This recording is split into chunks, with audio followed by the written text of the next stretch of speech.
What's going on, guys? Matt here, and today I'm going to be showing you how to open up a Robinhood brokerage account. The first thing you're going to want to do is go to the App Store and download the Robinhood app. Then you're going to go ahead and download it. So once you download the app, you're going to go ahead and open it.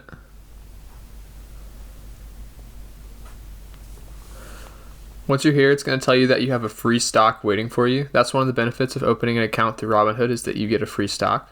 So once you're here, you're going to want to go ahead and hit get your free stock. And it's going to ask you what country you live in. So for most people, that's going to be the United States. You're going to hit continue. So what's your email address? So I'm just going to make up an email address for this.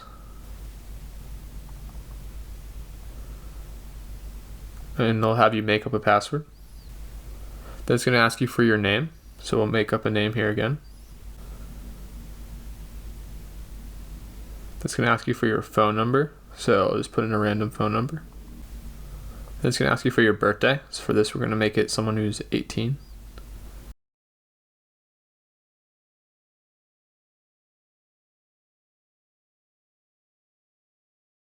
So it's going to ask you again to verify your citizenship.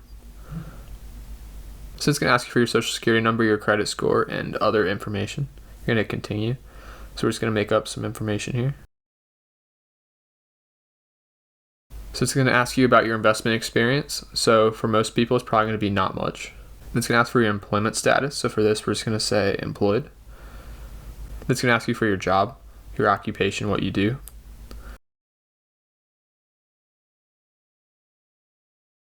So it's going to ask you a few questions. It's going to ask, are you or a family member a senior executive or own 10% of a publicly traded company?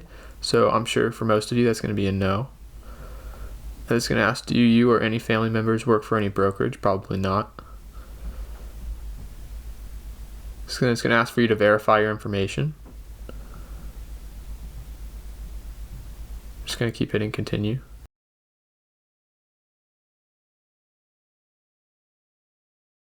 So it's going to ask you to review your application and give you a bunch of fine print.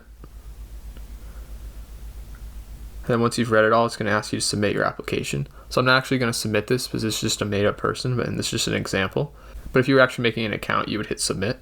So that's basically it. It's really a pretty simple process, and it's really not too complicated. So you guys should be able to handle it.